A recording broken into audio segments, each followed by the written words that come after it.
அஸ்ஸலாமு அலைக்கும் வரஹ்மத்துல்லாஹி தஆலா வபரகாத்துஹு. ஜன்னத்தே கலாம், மக்ஃபிரத்தே மகாம், வ நூரே ஜிசாம், வ தீனே இஸ்லாம். அல்லாஹும்ம ஸல்லி அலா முஹம்மத் வ அலா ஆலி முஹம்மத் வ பாரிக் வ ஸல்லிம் அலைஹி. அல்ஹம்துலில்லாஹ் அல்ஹம்துலில்லாஹி அலா குல்லி ஹால். அம்மா பாத், வரதீனா பில்லாஹி ரப்பம் வபில் இஸ்லாமி தீனா வபி முஹம்மது ரசூலுல்லாஹ் ஸல்லல்லாஹு அலைஹி வஸல்லம் நபியன் வ ரசூலா. ஃபக்கத் கால அல்லாஹு தஆலா ஃபீ கலாமிஹில் கதீம் வல் ஃபுர்கானில் அஸீம். அஊது பில்லாஹி ஸமீஇல் அலீம் மினஷ் ஷைத்தானிர் ரஜீம். பிஃதலி பிஸ்மில்லாஹிர் ரஹ்மானிர் ரஹீம். வமா உமிரு இல்லா லியஅ்புதுல்லாஹ முக்லிஸீன லஹுத்தீன ஹுனஃபா வ யுகீமுஸ் ஸலாஹ வயூத்து ஸக்கா வதாலிக தீனுல் கையிம். வகால நபியு ஸல்லல்லாஹு அலைஹி வஆலிஹி வஸஹ்பிஹி வஸல்லம்.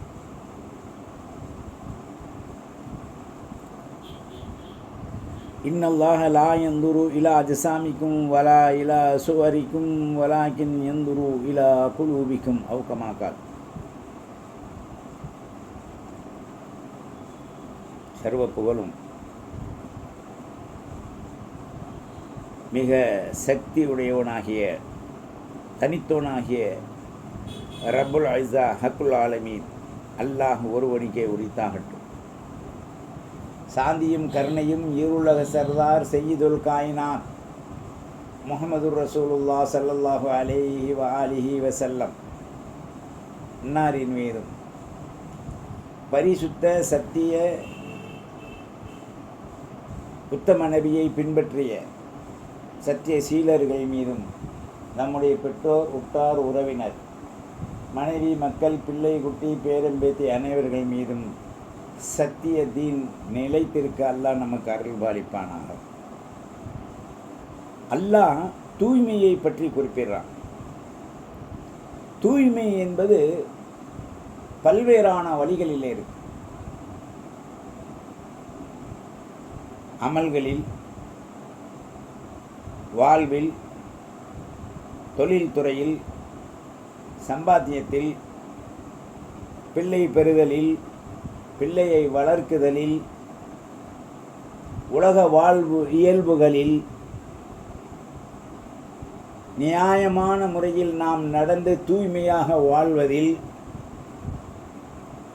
தூய்மையே மென்மை, மென்மையே வாய்மை, வாய்மையே உயர்மை நமக்கு வழங்கக்கூடியதாக அமைந்திருக்கின்றது. ரப்பி இன்னி லலம்து நஃப்ஸி ஃபஃபிர் லீ லா யஃபிரு துனூப இல்லா அன்த் என்ற அந்த நிலை யாருடைய உள்ளத்தில் தரிபானாகிவிட்டதோ அவர்கள் இந்த துறையிலே மிக வெற்றி பெற்றவர்களாக இருப்பார்கள். தூய்மை பணி, தூய்மை பணியாளர்கள்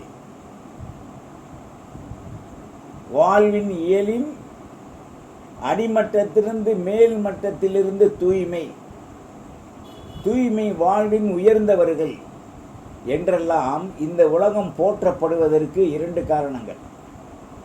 இன்னைக்கு சாதாரண குப்பைக்கு கூட தினம் பாட்டு போடுறான், ரொம்ப வேதனையானது. எல்லா குப்பையும் ஒன்றா கலந்துட்டா விஷமாகும்ன்றான். ரெண்டாவது, பின்னால் வரக்கூடிய சமுதாயம் நம்முடைய மக்களை இப்போ காப்போன்றான். சில பேர் வருமுன் காப்போன்றான். இப்போ இதனுடைய நூலங்கள் என்ன, மூல ஃபண்டமெண்டல் என்ன என்பதை அறிவு இருந்தும் அறிவு இழந்தவர்களாக இன்றைக்கு நாம் சிந்திக்காமல் உலகத்தில் வாழ்ந்து கொண்டிருக்கோம். தூய்மை தெரு, தூய்மை நகரம், பசுமை நகரம் என்றெல்லாம் சொல்லப்படும். இதைத்தான் அல்லாஹ் உடம்பிலும் ஆக்கி வச்சிருக்கான். தூய்மை வாய், தூய்மை உடம்பு, தூய்மை கண், தூய்மை அபம், தூய்மை உள்ளம், தூய்மை இரத்தம், மாசு மறுவற்ற வாழ்வு, கிடைத்ததை கொண்டு போதுமாக்கி நாமும் ஏழைகளும் அனுபவிக்க வேண்டும் என்ற அந்த பசுமையான வாழ்வு எப்போ வரும்? இவனுக்கு எல்லாம் தூய்மை ஆகும்போது தான். இஹ்லாஸ், எல்லா துறையிலையுமே இவனுக்கு தூய்மையாகணும். அதற்கு உள்ளம் தூய்மையாகணும். முதல்ல ஒரு இடத்துல குப்பை போடக்கூடாதுன்னு எழுதியிருக்கான். நம்ம உபயோகித்த அந்த கழிவு பொருளை போட போகும்போது எவன் பார்க்குறான் அப்படின்ட்டு எரிஞ்சிடறான். ஆனால் நம்மள்கிட்ட ரெக்கார்ட்ஸ் கேட்டு எழுதி போட்டிருக்காங்க, தயவு செய்து குப்பை போடாதீர். அப்போ இதில் இவன் திருந்தலைண்டா நிச்சயமாக இவன் அறிவாற்றல் உடையவனாக அல்லது ஏதாவது ஒரு துறையில் முன்னேற்றுவதற்குண்டான தகுதி அவன்கிட்ட இருக்காண்டா? இல்லை. காரணம், இவன் தூய்மையாகவில்லை, இடத்தையும் தூய்மையாக ஆக்கவில்லை. அதனால் நாம் வாழ்வது என்பது தூய்மையை கடைபிடித்ததாக இருக்கணும். அல்லாஹ் சொல்றான், வமா உமிரு இல்லா லியஅபுதுல்லாஹ் முஹ்லிஸீன். உங்களை அல்லாஹ்வை தூய்மையாக அல்லாஹ் ஒருவனை மாத்திரம் வணங்குவதற்கு ஏவப்பட்டிருக்கு, கட்டளையிடப்பட்டிருக்கு. லஹுத்தீன், உங்களுக்கென்று ஒரு மார்க்கம். அந்த மார்க்கம் ஹுனஃபா, பரிசுத்தமானது. இந்த பரிசுத்தமான மார்க்கத்திலிருந்து தூய்மையை நீங்கள் கடைபிடிங்க. இரண்டாவதாக யுக்ரிமூன ஸலா, தொழுகையை நீங்கள் கடைபிடிங்க. மூன்றாவதாக வயூத்து ஜகா, தர்மங்கள் ஜகாத் கொடுங்க. நான்காவது வதாலிக்க தீனுல் கையும், நீங்கள் இருக்கக்கூடிய மார்க்கம் இருக்க பரிசுத்தமான மார்க்கம், அது மிக மிக உறுதி மிக்கது என்பதை நீங்கள் அல்லாஹ்வை அஞ்சிக் கொள்ளுங்க. சூரா பையினாவில் அல்லாஹ் இந்த ஆயத்தை குறிப்பிட்டு காமிக்கிறான். வதாலிக்க தீனுல் கையும் என்று சொல்கிறான் அல்லாஹ். இந்த மார்க்கம் கையும், மிக மிக சக்தி வாய்ந்தது. அல்லாஹ்வின் நல்லடியார்களே, அதனால தான் தாஹா ஸல்லல்லாஹு அலைஹி வஸல்லம் சொன்னாங்க, இன்னமல் அமாலு பின்னியாத். ஒரு மனிதனுடைய தூய்மை எண்ணத்தை கொண்டு தான் வருது. செயல்திறன்கள் எண்ணத்தை கொண்டு வருது. நாம் எப்படி எண்ணுகின்றோமோ அதுதான் வாழ்வும் உயர்வும் தாழ்வுமாக அமைகின்றது. எனவே ஒரு மனிதனுக்கு தூய்மை என்பது உடல் ரீதியில் எண்ணத்தில் அவனுக்கு வந்துவிட்டால் அதுதான் ஈமான்.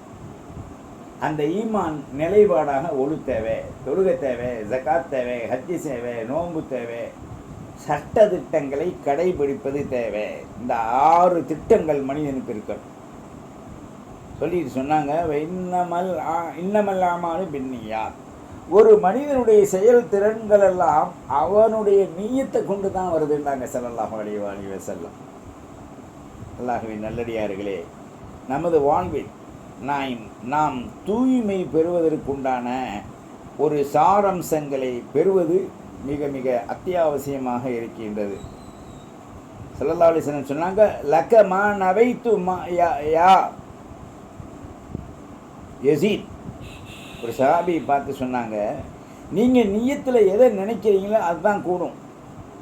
வழக்கமா அகத்து யா மானு, அந்த விஷயத்தை நீங்கள் பற்றி பிடிச்சு கொள்ளுங்கள்.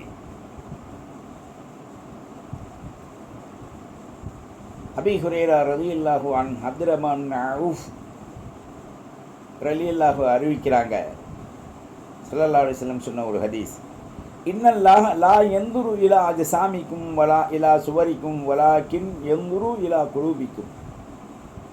உங்களுடைய மூல பொருளாதாரத்தையோ உடம்பையோ உங்களுடைய அந்தஸ்தையோ அல்லாஹ் பார்ப்பது கிடையாது. உங்களுடைய கல்வி என்ன ஓடுகின்றது, தூய்மை இருக்கின்றதா என்பதைத்தான் அல்லாஹ் பார்க்குறான் அப்படின்ட்டு ஸல்லல்லாஹு அலைஹி வஸல்லம் அவர்கள் நமக்கு அழகான ஒரு அருள் கொடை நியமத்தான ஹதீஸை நமக்கு சொல்லி காமிக்கிறாங்க. இதைத்தான் ஸல்லல்லாஹு அலைஹி வஸல்லம் நிறைந்த ஹதீஸில் நமக்கு சொல்லி காமிக்கிறாங்க. ஆகினால நாம் நல்ல நிலைகள் அல்லாஹ்வை அடைவதற்கு தூய்மை தேவை. தூய்மைக்கு ஒழு தேவை, ஒழுவுக்கு ஈமான் தேவை. ஈமான் அல்லாஹ் ரசூலை பார்ப்பதை போன்று நாம் கொள்கின்ற நிலை. ஆகையினால நாம் தூய்மையாக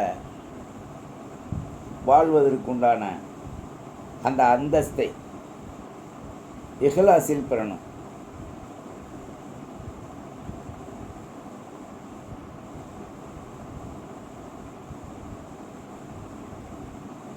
அந்த அந்தஸ்தை நாம்